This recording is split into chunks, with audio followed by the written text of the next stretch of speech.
আলোচিত বাবরি মসজিদের জায়গায় রাম মন্দির নির্মাণ করতে গিয়ে এবার বিপত্তিতে পড়েছে কর্তৃপক্ষ। জানা গেছে প্রাকৃতিক বাধায় পড়েছে মন্দির কর্তৃপক্ষ। বিশেষজ্ঞরা জানিয়েছেন ওখানে রাম মন্দির করতে গেলে ধসের আশঙ্কা রয়েছে।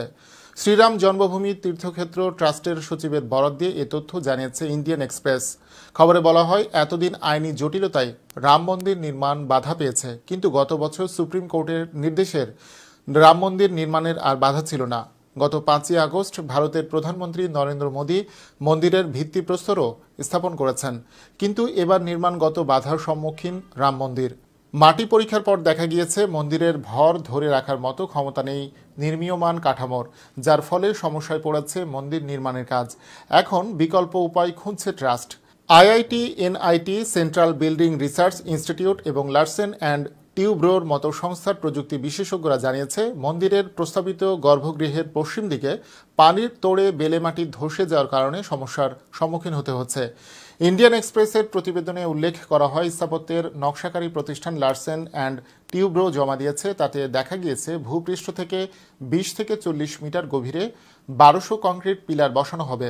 ট্রাস্টের সচিব চম্পত রায় বলেন, বেশ কয়েকটি পিলার ভূপৃষ্ঠ থেকে 125 ফুট নিচে বসিয়ে তার 28 দিন পর পরীক্ষা করা হয়েছিল। সেই স্তম্ভগুলির ওপর 700 টন ভর চাপিয়ে পরীক্ষা করা হয়, কিন্তু আশাতীত ফল পাওয়া যায়নি। মেশিনে যে রিডিং পাওয়া যায় সেটা আশা করা হয়নি। তিনি বলেন, গর্ভগৃহের পশ্চিম দিকে সরজু নদী বয়ে চলেছে। যেখানে পিলারগুলি বসানো হয়েছে তার পাশে নদীর পানি ও বেলেমাটি রয়েছে। ইঞ্জিনিয়ারদের মতে, নরম বালি স্থাপত্যের ভর ধরে রাখতে পারবে না। তাই বিশেষজ্ঞরা চিন্তা ভাবনা করছেন কিভাবে মন্দিরের গর্ভগৃহের কাছে নদীর পানিকে আটকে রাখা যায়, কিভাবে বালির উপর স্থাপত্য তৈরি করা যায় এবং কংক্রিট পিলারের স্থায়িত্ব বাড়ানো যায়।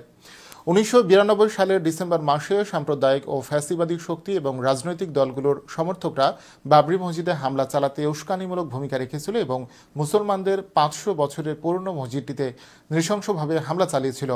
2019 সালের নভেম্বরে সুপ্রিম কোর্টের প্রধান বিচারপতি রঞ্জন গগৈয়ের নেতৃত্বাধীন 5 সদস্যের ডিভিশন বেঞ্চ রায় জানায়, বিতর্কিত জমির ওপর মন্দির নির্মিত হবে।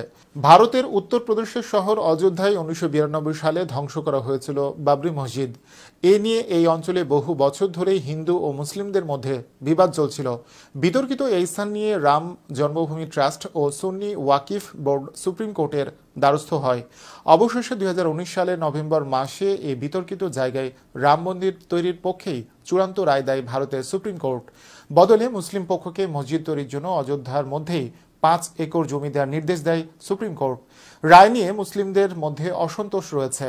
সরকারের পক্ষ থেকে এপ্রিলেই রাম মন্দিরের ভিত্তিপ্রস্তর স্থাপনের ঘোষণা দেওয়া হয়, কিন্তু লকডাউনের জেরে পুরো প্রক্রিয়ায় পেছাতে হয়। দিল্লি নির্বাচনের 3 দিন আগে লোকসভার সেই ট্রাস্ট গঠনের কথা বলেছিলেন প্রধানমন্ত্রী নরেন্দ্র মোদী। বিজেপির এমপিরা সেদিন জয় শ্রীরাম ধ্বনি তুলেছিলেন। গত 26 মে মন্দিরের নির্মাণস্থলে যান রাম জন্মভূমি তীর্থক্ষেত্র ট্রাস্টের চেয়ারম্যান মহন্ত নৃত্যগোপাল দাস।